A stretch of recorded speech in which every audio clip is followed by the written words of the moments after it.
Namaste, welcome to Samvaad, a space for honest conversation, fresh perspective, and insightful ideas. My name is Asma Askanda, and I'm with Nick. Together, we will dive into what matters and AI needs and its strengths. Before we dive into the session, can you please tell us about yourself? Sure. Thank you. Hi, this is Sudhir.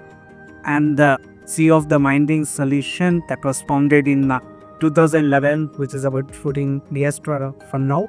And also, I'm started the second company, whose primary focus on the AI-related services.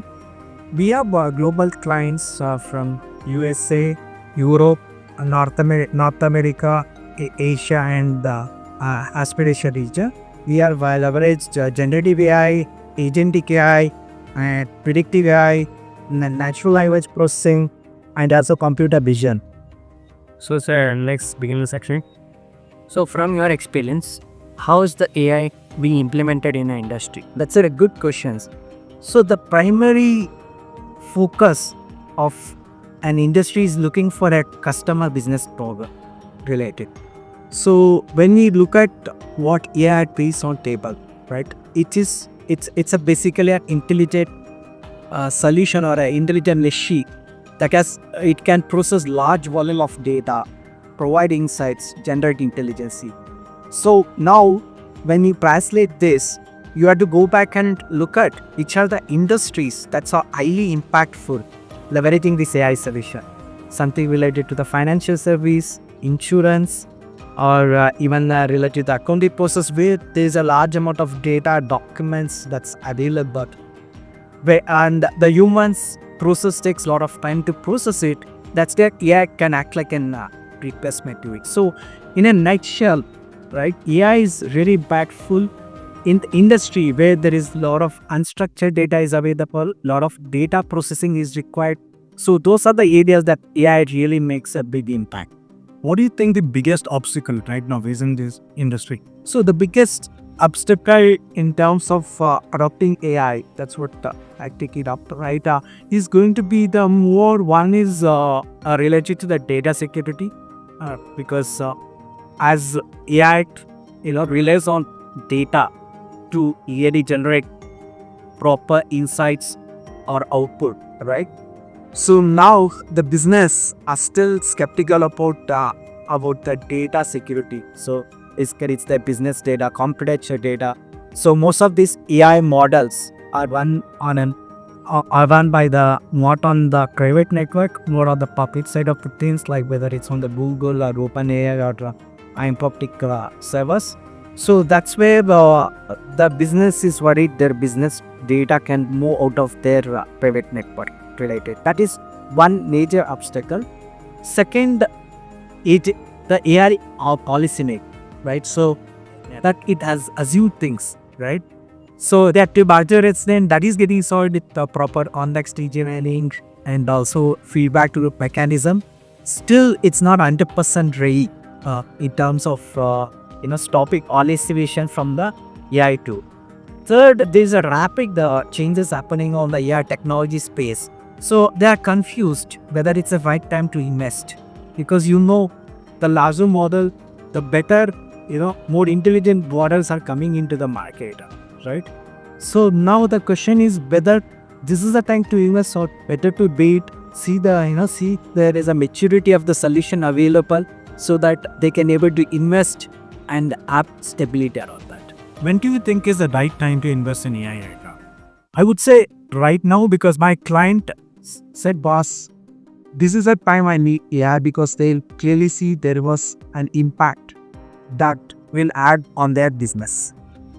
AI will not provide you the 100% accuracy, right? It's not therefore to have a 100% accuracy, right? You need to benchmark it based on the business processor.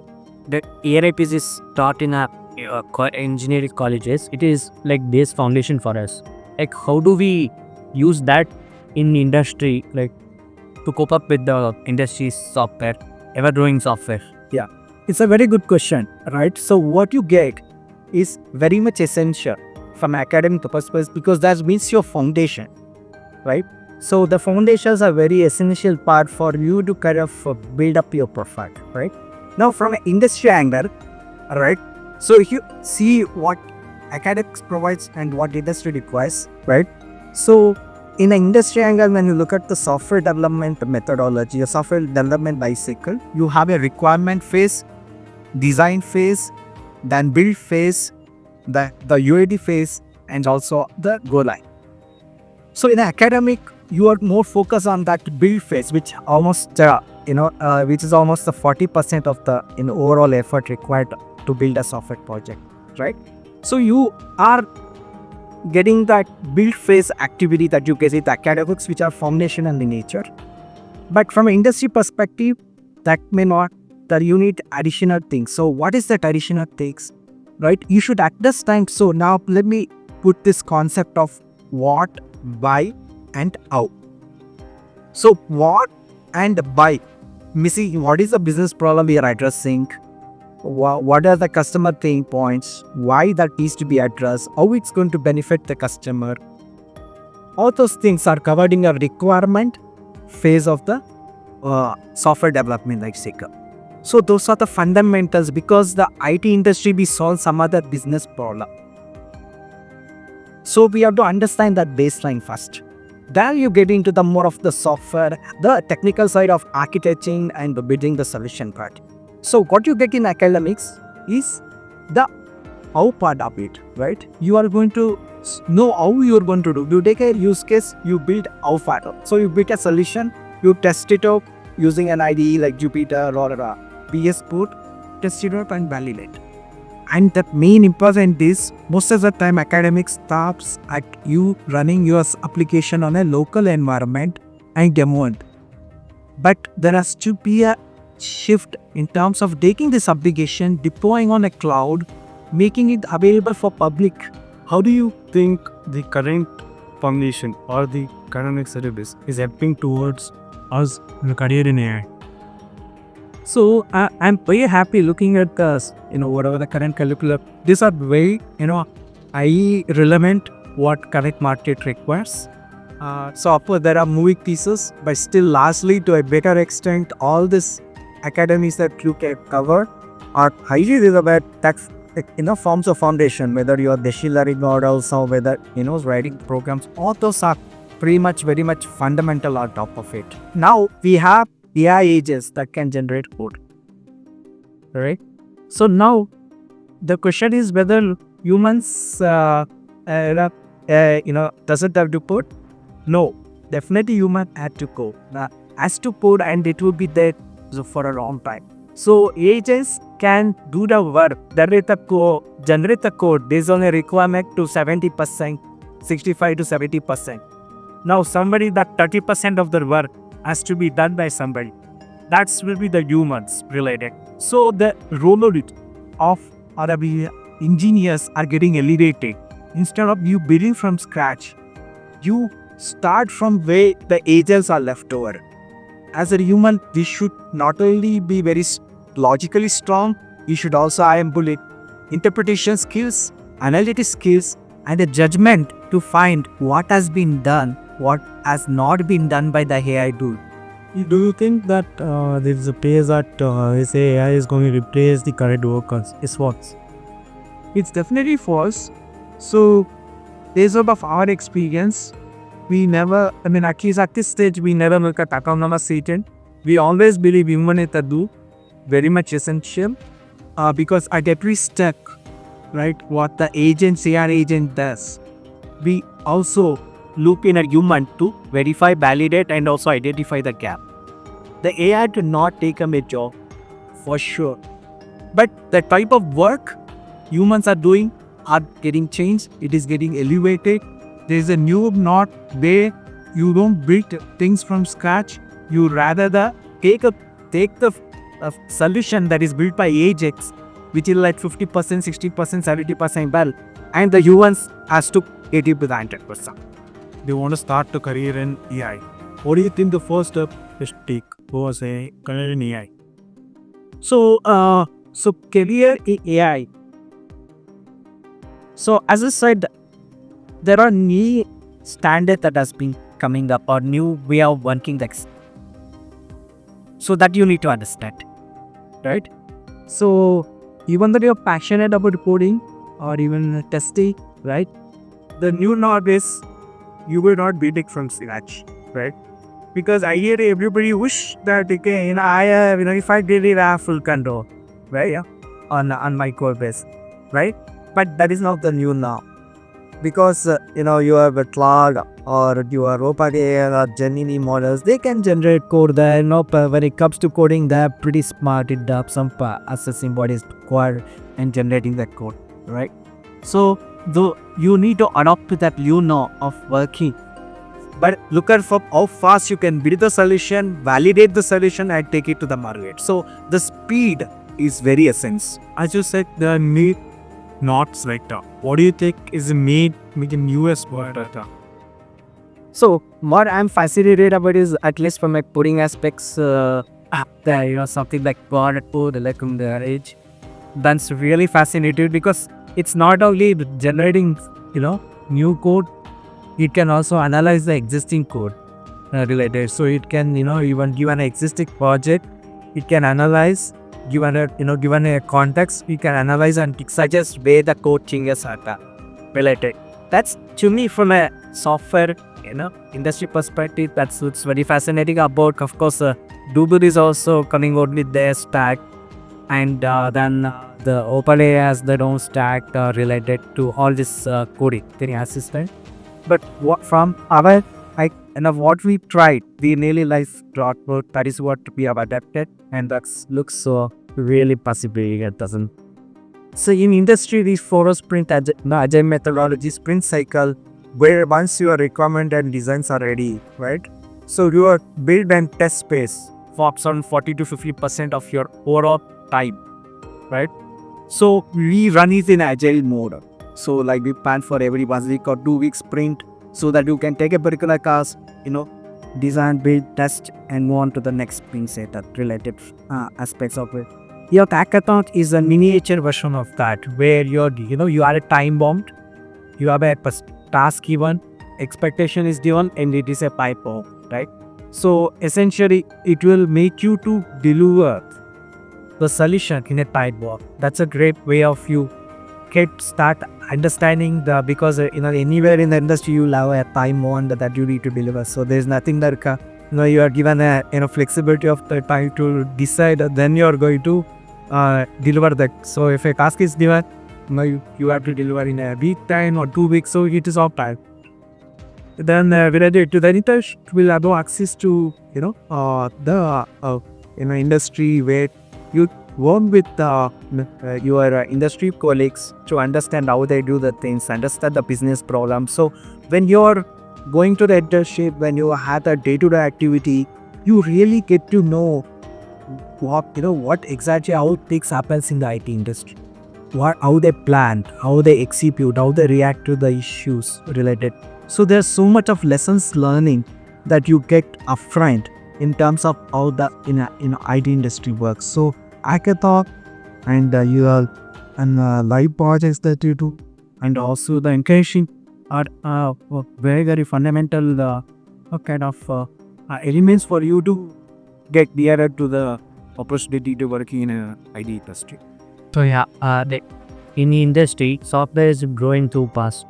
Like even the old models are being replaced by new ways.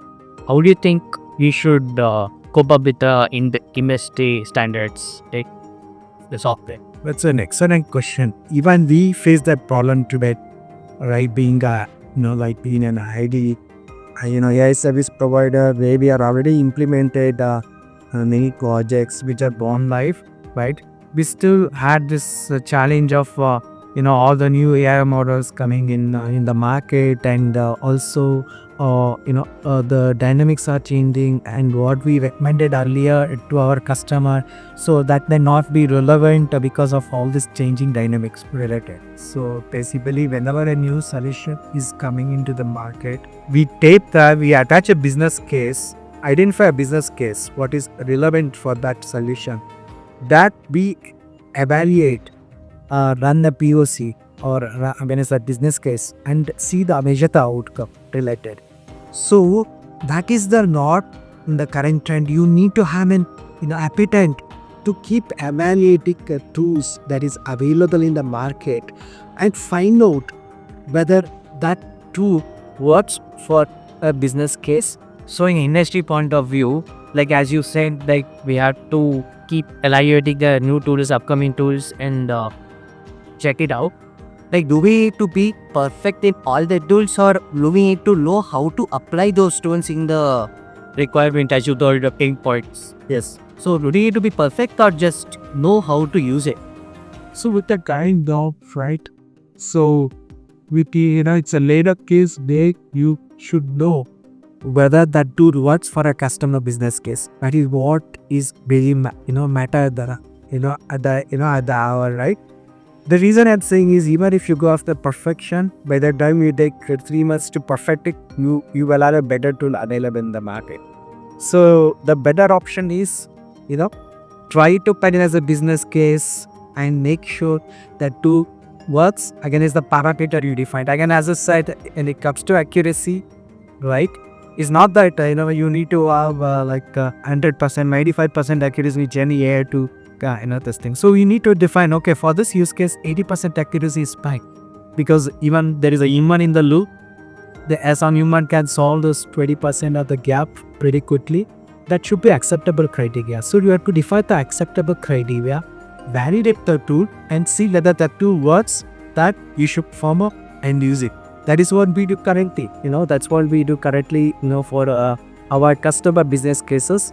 If you had the chance to restart the career or do it again, what would be your road now? Yes, that's a very good question. I hope I get a chance to do that, but for sure, if I had to build a new career, right, first thing I would love to do is look at the problem solving skills that I need to go after later. That is our essential later. So essential, given a situation, how I can solve the problem and address the situation. Like I emphasize, but you don't need always a perfect solution for that problem, right? You need a workable solution for a problem. So from industry point of view, like what are the expectations to be met for the students to do other something more apart from what the college foundation teach?